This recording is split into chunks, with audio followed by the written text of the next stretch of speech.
வணக்கம். நம்மோட தொடர் எதிர்ப்புகளை மீறி எஸ்ஐஆர் பணிகள் தொடங்கிடுச்சு. மக்கள் நிறைய பேருக்கு எஸ்ஐஆர் பற்றி இன்னமும் முழுசாக தெரியல. இந்த நிலையில் எஸ்ஐஆரை திமுக ஏன் எதிர்க்கிறோம்னு விளக்கவும், நம்ம வாக்குரிமையை எப்படி பாதுகாத்து கொள்வதுன்னு வழிகாட்டவும் தான் இந்த வீடியோ. சரியான உண்மையான வாக்காளர் பட்டியல் தான் நியாயமான தேர்தலுக்கு அடிப்படை. எனவே வாக்காளர் பட்டியல் திருத்தம் செய்யப்படுறத நாம் எதிர்க்கலை. ஆனால் போதுமான கால அவகாசம் தராமல் எலெக்ஷனுக்கு சில மாதங்களே இருக்கிற நிலையில் இதை அவசரமாக செய்கிறது சரியாக இருக்காது என்பது தான் நம்முடைய நிலைப்பாடு. தேர்தல் ஆணையத்தோட கூட்டு சேர்ந்து வாக்காளர் பட்டியலில் பாஜக எப்படியெல்லாம் மோசடி பண்ணியிருக்குன்னு மக்களவை எதிர்க்கட்சி தலைவர் அருமை சகோதரர் ராகுல் காந்தி அவர்கள் பத்திரிகையாளர் சந்திப்பு நடத்தி ஏற்கனவே விளக்கியிருக்கிறார். மாண்புமிகு கேரள மாநிலத்தினுடைய முதலமைச்சர் பினராயி விஜயன் அவர்களும் மாண்புமிகு மேற்கு வங்கத்தினுடைய முதலமைச்சர் மமதா அவர்களும் கூட இந்த எஸ்ஐஆரை தீவிரமாக எதிர்க்கிறாங்க. நாமளும் எஸ்ஐஆர் அறிவித்தப்பவே இது சதின்னு உணர்ந்து எதிர்த்தோம். கூட்டணி கட்சிகளோட கலந்து பேசணும். அனைத்து கட்சி கூட்டம் கூட்டி தீர்மானம் போட்டோம். உச்சநீதிமன்றத்தில் வழக்கு போட்டிருக்கிறோம். வர்ற 11ஆம் தேதி எல்லா மாவட்ட தலைநகரங்கள்லேயும் மதச்சார்பற்ற முற்போக்கு கூட்டணி சார்பில் ஆர்ப்பாட்டங்களை அறிவிச்சிருக்கிறோம். அதுக்கு முன்னாடி எஸ்ஐஆருக்காக வழங்கப்படுகிற கணக்கீட்டு படிவத்திலேயே எத்தனை பிரச்சனைகள் குழப்பங்கள் இருக்குன்னு உங்களோடு பகிர்ந்துக்கன்னு நினைக்கிறேன். இதோ எனக்கு கூட இந்த எனுமரேஷன் ஃபாரம் கொடுத்துருக்குறாங்க. உங்களில் சில கையிலையும் இந்த ஃபாரம் இந்நேரம் வந்து சேர்ந்துருக்கும். இதில் முதல்ல நம்முடைய விவரங்களை கேட்குறாங்க. அதுக்கு அடுத்தபடியாக முந்தைய வாக்காளர் திருத்தப்பட்டியலில் உள்ள வாக்காளருடைய உறவினரின் பெயர் கேட்கப்பட்டிருக்கு. உறவினர்னா யார்? அப்பாவா, அம்மாவா, அண்ணனா, தங்கையா, கணவனா, மனைவியா, பசங்களா, யார்? எல்லாரும் தானே வாக்காளர் பட்டியல் இருப்பாங்க. இதில் ஏதாவது தெளிவு இருக்கா?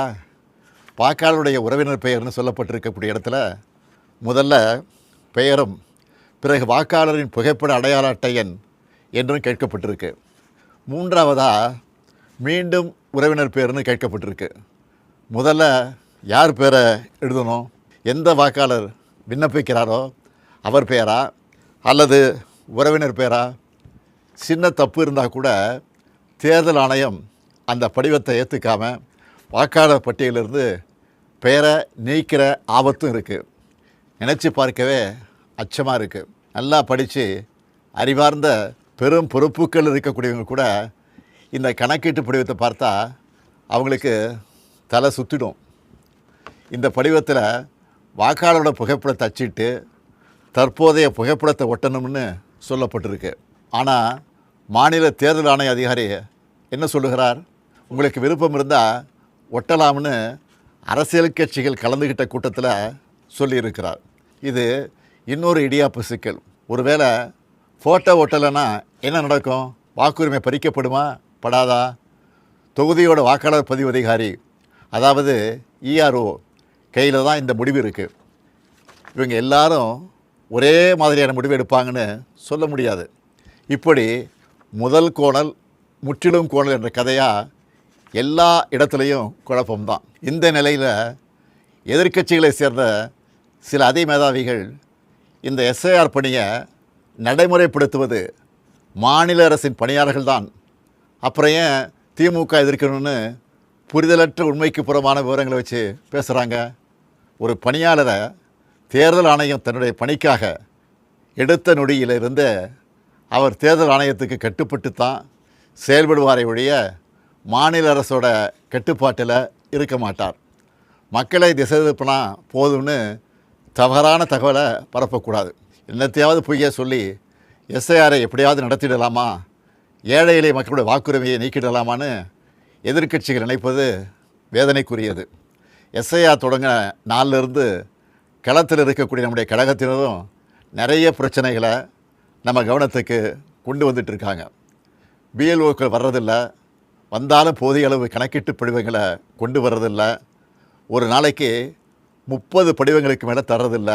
இந்த லட்சணத்தில் ஒரு தொகுதியோட இஆர்ஓ 3 லட்சத்துக்கு மேற்பட்ட கணக்கீட்டு படிவங்களை இத்தனை குறுகிய கால அவகாசத்தில் எப்படி கொடுத்து வாங்குவாங்க? வாங்கினா வேலை முடிஞ்சுதா? அதுவும் இல்லை. அதை கடினமயமாக்கி ஒரு டிசம்பர் 7ஆம் தேதி வரைவு வாக்காளர் பட்டியலை வெளியிடணும். போகிற போக்கை பார்த்தா எப்படி இதையெல்லாம் செஞ்சு முடிக்க போகிறாங்கன்னு தோணுது. திராவிட முன்னேற்றக் கழகமும் கூட்டணி கட்சிகளும் தொடர்ந்து சொல்லிட்டு வர்றது போல் அதிக அளவிலான வாக்காளர்கள் நீக்கப்படுவாங்க நச்சம் இதன் மூலம் உறுதியாகுது. பிஎல்ஓக்கள் தங்களுடைய பணியை சரிவர செய்யலைன்னா இந்த எஸ்ஐஆர் பணியே மொத்தமாக பாதிப்பை சந்திக்கும். பிஎல்ஓக்களும் கட்சிகள் பிஎல்ஏ2க்களும் இணைந்து செயல்பட தேவையான எல்லாத்தையும் தேர்தல் ஆணையம் சொன்னாங்களே தவிர ஆனால் அப்படி ஒரு சூழலை இதுவரை உருவாக்கவே இல்லை. திமுக பிஎல்ஏ2 தயாராக இருந்தாலும் கூட பல இடங்களில் பிஎல்ஓக்கள் வராமல் இருக்காங்க. இதையெல்லாம் மீறித்தான் நம்ம செயல் வீரர்கள் விழிப்பாக செயல்பட்டு வராங்க. உங்களுடைய வாக்கு நீக்கப்படுமா என்று கேட்டால் அப்படி ஒரு அபாயம் நிச்சயம் இருக்குது, இல்லைன்னு சொல்லிட முடியாது. அதை தடுக்கணும்னா உங்கள் பகுதிக்குரிய பிஎல்ஓ யாருன்னு கேட்டு அவர்கிட்ட இருந்து கணக்கீட்டு படிவத்தை வாங்கி சரியாக நிரப்பி திரும்ப சமர்ப்பிக்கணும். அதுக்கான ஒப்புகை சீட்டையும் மறக்காமல் வாங்கணும். இதுதான் உங்களுடைய வாக்குரிமையை பாதுகாக்கும். வாக்குரிமை தான் ஜனநாயகத்தோட மறுக்க முடியாத அடிப்படையான உரிமை. தற்போதைய நிலையிலான எஸ்ஐஆரில் ஒட்டுமொத்த தமிழ்நாட்டு மக்களோட வாக்குரிமைக்கும் ஏற்பட்டிருக்கக்கூடிய பாதிப்பு, இதை எதிர்கொள்ள திமுக சார்பில் உதவி மையம் அமைச்சிருக்கிறோம். இது திமுகவினருக்கு மட்டும் அமைச்சிருக்கக்கூடிய உதவி மையம் இல்லை, எல்லோருக்குமானது. அதனால் கழக நிர்வாகிகள் மட்டும் இல்லாமல் எஸ்ஐஆரால் பாதிக்கப்படுற அனைத்து பொதுமக்களும் நாங்கள் அறிவிச்சிருக்கக்கூடிய 806542 200220 என்ற, மறுபடியும் சொல்கிறேன், 806542 200220 என்ற உதவி எண்ணை தொடர்பு கொண்டு உங்கள் சந்தேகங்களை தீர்த்துக்கலாம். உங்களுக்கு தேவையான வழிகாட்டுதல்களை பெறலாம். தமிழ்நாட்டு மக்களின் வாக்குரிமையை காக்க திமுக உங்கள் தோழனா துணை நிற்க தயாராக இருக்குது. நம் வாக்குரிமையை பறிக்கக்கூடிய ஆபத்து வாசல் தேடி வந்துடுச்சு. அனைவரும் ஒன்றிணைந்து செயல்பட்டு விழிப்போடு இருந்து தமிழ்நாட்டில் ஜனநாயகம் படுகொலை செய்யப்படாமல் பாதுகாப்போம். எஸ்ஐஆரின் சதிவலையில் சிக்காமல் நம்ம வாக்குரிமையை நிலைநாட்டுவோம். நன்றி, வணக்கம்.